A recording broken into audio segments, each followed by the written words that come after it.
Chers frères et sœurs, en ce matin de Pâques, nous célébrons deux réalités. La première, c'est la puissance de la résurrection.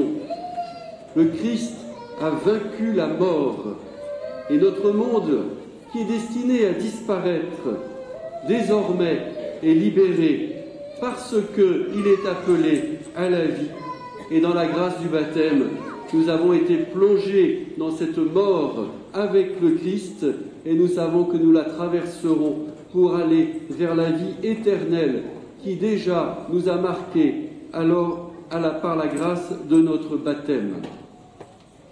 Première réalité. Mais deuxième réalité, c'est celle de notre foi. Notre vie est transformée par cette grâce mystérieuse du baptême, c'est vrai, et qui suscite pour nous une réponse de foi. Et ma réponse de foi, oui, je crois que le Christ est ressuscité, ne repose d'abord que sur le témoignage des apôtres. Pierre va au tombeau, ce Pierre qui a renié Jésus le jeudi soir, au matin de Pâques, il se précipite au tombeau. Le tombeau est vide. Et Saint Jean qui l'accompagne se penche et il voit les linges qui sont posés à plat. Il voit que le corps n'est pas là et il croit. Et lorsque les deux pèlerins marchant vers Emmaüs, Cléophas et son compagnon, le dimanche soir reviendront à Jérusalem auprès des 11 apôtres, on leur dira « Oui, le Christ est vraiment ressuscité, il est apparu à Simon-Pierre. » Alors je n'ai pas d'autre preuve pour affermir ma foi que de faire confiance à ceux que Jésus avait choisis pour devenir les témoins de la résurrection, les 11 apôtres et même le 12e, puisque Matthias viendra compléter le corps des apôtres, et même le 13e, puisque saint Paul aussi revendiquera ce titre d'apôtre. Cependant, je peux aller encore plus loin. Oui, je sais que je n'ai pas d'autre preuve à apporter que ce témoignage des apôtres. Et cependant, mon esprit cherche à connaître et à comprendre. Et plus je scrute les Écritures, plus je scrute à l'aide des outils humains, la philosophie, ma curiosité, même l'archéologie, toute science va m'aider à chercher à comprendre. Et mieux je comprendrai ce qui s'est passé à la résurrection, mieux je pourrais dire « je crois ». Donc ma foi est appelée sans cesse à s'approfondir.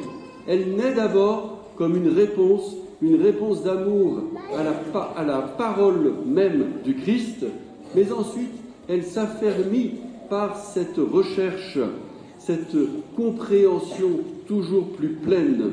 On parle souvent de la foi du charbonnier en l'admirant. Alors c'est d'autant plus facile de commenter cela que ce métier de charbonnier a disparu aujourd'hui, mais cependant, c'était l'idée, on peut croire sans chercher à comprendre. Eh bien moi j'admire ceux qui croient sans rien comprendre, mais c'est toujours mieux si notre curiosité est appelée à scruter les choses pour toujours aller plus loin. Et d'ailleurs, on ne le fait pas que tout seul, cela, mais on le fait ensemble, en Église. C'est bien ce que nous vivons tout au long d'une année, par exemple, à travers le rythme liturgique, mais aussi à travers tous les très nombreux groupes qui existent de réflexion, d'échange et d'approfondissement. Je pourrais citer par exemple dans les très accessibles le parcours alpha qui vient de se terminer, mais j'espère qu'il recommencera, je suis sûr qu'il recommencera l'année prochaine, un premier lieu déjà d'échange et de réflexion sur la foi. J'ai besoin des autres, c'est ça l'Église, pour que ma foi s'approfondisse, pour que ma foi s'affermisse. Mais cela ne suffit pas encore. Car je ne peux pas dire uniquement « je crois » parce que je sais qu'il y a 2000 ans, il y a des apôtres qui ont cru. c'est très bien, je suis ravi pour eux, mais qu'est-ce que ça change pour moi? Moi, si je crois, c'est que j'ai une expérience personnelle et propre du Christ ressuscité dans ma vie. C'est ma relation personnelle au Seigneur. Et c'est cela qu'il faut chercher à développer. Et c'est cela que vient initier la grâce du baptême. Une vie où déjà je suis accompagné par le Christ. Et tout au long de ma vie, je vais scruter les événements pour comprendre comment le Seigneur m'accompagne, comment il m'aide à croire, comment il me soutient quand j'en ai besoin, comment il inspire en moi des actes de charité qui vont transformer ce monde. Oui, la vie de foi, c'est une vie avec le Christ aujourd'hui. Et d'ailleurs, c'est le sens de la messe dominicale qui nous rassemble évidemment au sommet de toutes, celle du jour de Pâques. Lorsque l'on célèbre la messe, le corps et le sang du Christ se rendent présents, le mystère pascal est rendu présent, c'est-à-dire actuel, il est actualisé, il est là. Non seulement dans la présence eucharistique, Jésus est là, mais le mystère de Pâques est là, en train de se dérouler avec nous et pour nous. C'est le même, il n'y en a qu'un seul. Jésus a donné sa vie une fois pour toutes, mais vous l'entendrez tout à l'heure dans la préface en particulier, je dirais aujourd'hui où le Christ est ressuscité. Eh bien, aujourd'hui, c'est l'aujourd'hui de chaque messe, c'est l'aujourd'hui particulièrement de chaque dimanche, et ça va être l'aujourd'hui des 6 enfants qui vont recevoir cette grâce du baptême. Alors je leur souhaite, comme je vous souhaite, comme je nous souhaite à tous, que cette grâce soit véritablement la grâce d'une vie avec le Christ.